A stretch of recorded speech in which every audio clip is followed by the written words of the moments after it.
here guys are tuna steak. In-wash ko ni siya, then i-marinate ta siya. Need ka siya na i-dry before i-marinate. Kaya karon kung iprito tani siya nga basa siya, mapisik-pisik din ni siya, so dapat nagtagid siya nga i-dry. Kanami isang tunang ginwash ko pa ni siya sa warm water, gina as in pinky gini siya, pinkish.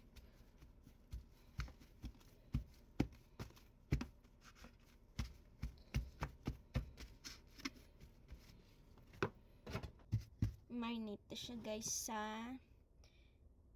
akon nga all-in-one seasoning: salt, garlic, sugar, paprika, chili powder, onion, black pepper, crushed red bell pepper, smoke flavor. This is it. So we gonna marinate it with my seasoning. So muna siya guys. So nabutan ta na isang aton nga olive oil, just a little bit.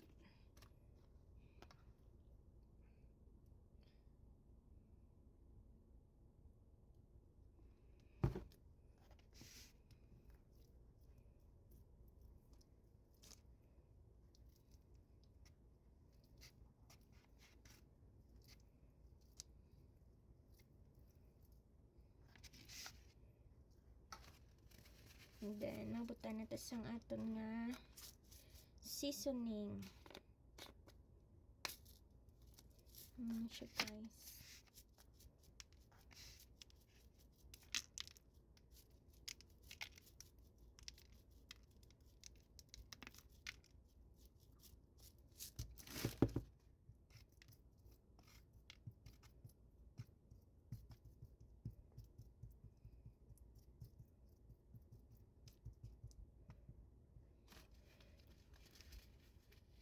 Dumangan to sa aton nga seasoning, onion powder.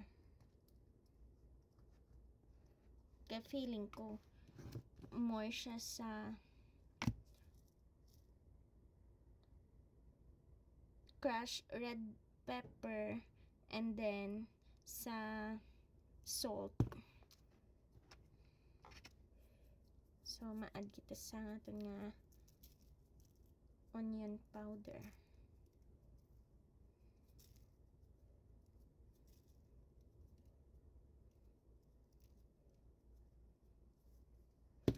And then ang aton nga garlic powder.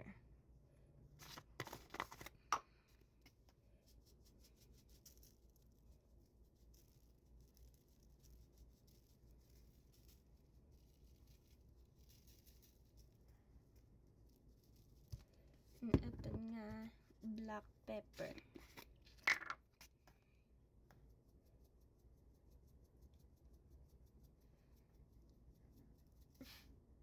Tabunan ko nga kung yan guys, kay skit sa ilong black pepper.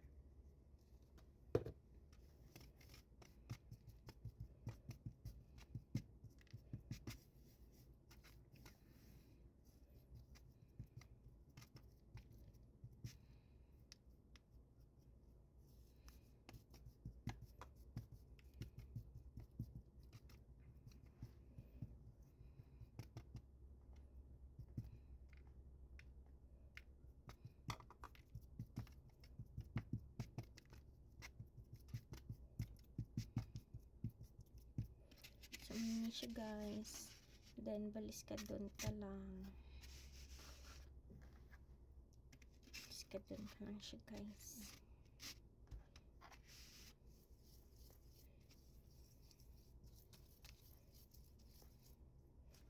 Tanong sa aton nga all-in-one seasoning. Kita niyo guys, more siya sa dried red bell pepper,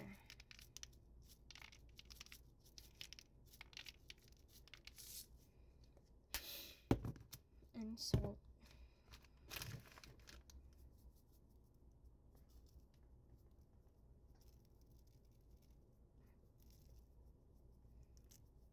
Sunod tikid mag-add.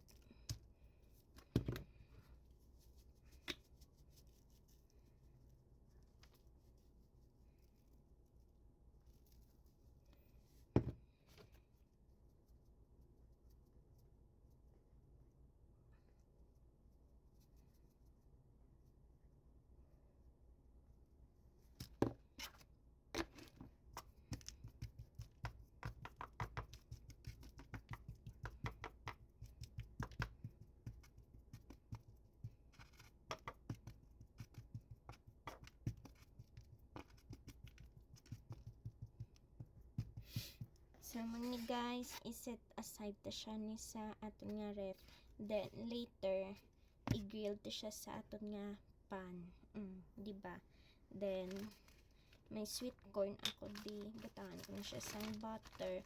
Kag ma-boil ako sa broccoli. O, diba? May pang-dinner na kami. Naman nga sweet corn. Ay. Diba? So, ni guys, butan ta na siya sa ref.